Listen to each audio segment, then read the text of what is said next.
Today I just wanted to take a quick look at the 1988 Spanish-American co-produced film Slugs. This was directed by Juan Simon, who is also known for directing Pieces, and the film was distributed by New World Pictures, so it is definitely a B flick. It is also based off of a novel by the same title, and I've honestly never read the book, so I cannot give a fair or honest comparison between the two. But it definitely does have a lot of cheese, and for being about such a tame or docile creature, the film is actually fairly violent and gory. Oddly enough, some scenes are a bit more obvious than others, where you can tell they were intended to look as though they were shot in the same location, but they were actually two different sets. The Spanish actors, of course, had their scenes shot in Spain, and the Americans were shot in the United States. But yes, you definitely had scenes shot in two different countries, which were cut or pieced together to make everything look and flow seamlessly. So a bit of those things are a bit obvious. With some of the Spanish actors, you definitely do see a lot of the syncing issues, where you can see that they were dubbed over in English. So those scenes are obviously a little more obvious if you do watch and keep track of the mouth movement. The film itself basically focuses on the investigation of a small town health inspector named Mike Brady. He has noticed several odd occurrences at numerous, I guess you could say, crime scenes. At one crime scene, there was quite a bit of slime trails, which would indicate slugs. Later that same day, in his wife's garden, he notices enormous black slugs and just tons of slime trails all over the place. He tries to pick one up in order to just study it, and it bites him. So he packs the creature up into a jar and takes it to his wife's school in order to have one of her teacher friends or science teacher friends kind of study the creature and see what's going on.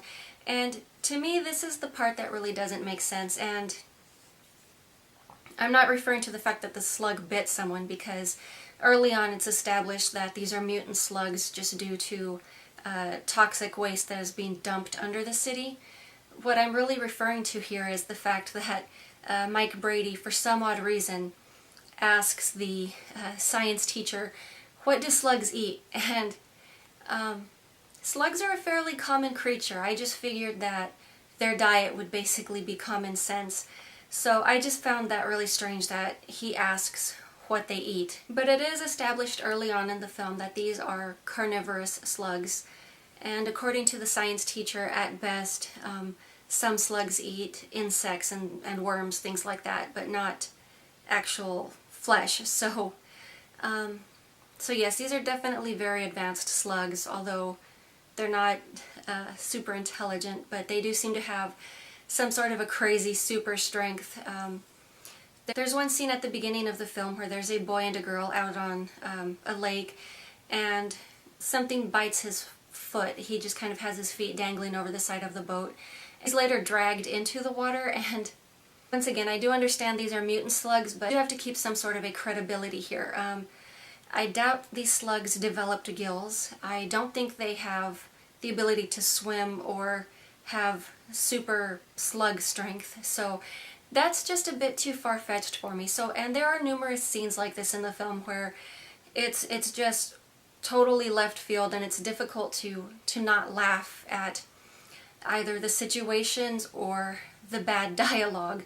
The film also does have quite a bit of stiff acting. I'm not saying that they're bad actors, but they're just very mechanical about their movements and the way they deliver their lines. So in some situations that just kind of adds to the humor or the oddness of the dialogue, and I don't know if this was done intentionally or if it just is just one of those odd things that just happened. About midpoint in the film, we do have a man sitting in a restaurant with a pair, or a couple, I guess you could say. He's just trying to sign a business deal in order to have a mall or commercial strip built. Unfortunately, this happens to fall over the main dumping site, so Mike Brady obviously does not want this area being messed with, and he's trying to stop this.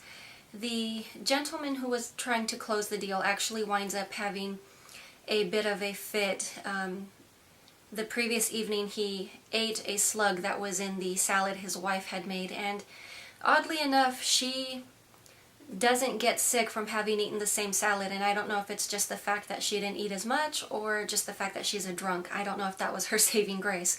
That's never really touched upon, but he basically just falls over in the restaurant screaming, and we have tons of little baby slugs crawling out of his face, so it's kind of like a slug bomb hatched inside of his head. Somehow this odd incident was not enough to deter the pair, who was only set to be in town for the day in order to sign the business deal.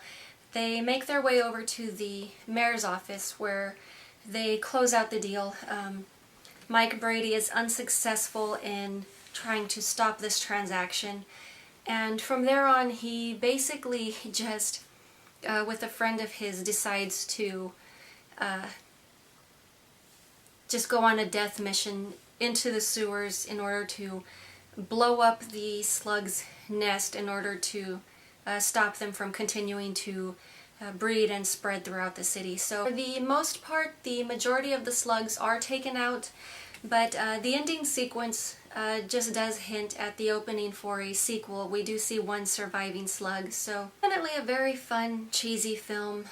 It doesn't really seem to take itself too seriously, and I don't know if this was also just done on purpose or if it's just the way things just worked out, but it's definitely one of those odd films that you can definitely just sit with a group of people and just laugh at the goofiness about it, or if you just enjoy just bad B films, then you would also just enjoy this film.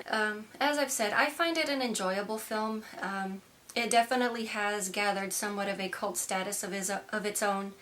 So for those of you who are interested in checking the film out, I will go ahead and link the film in the description box. And that is all I have for you guys today. I will talk to you later.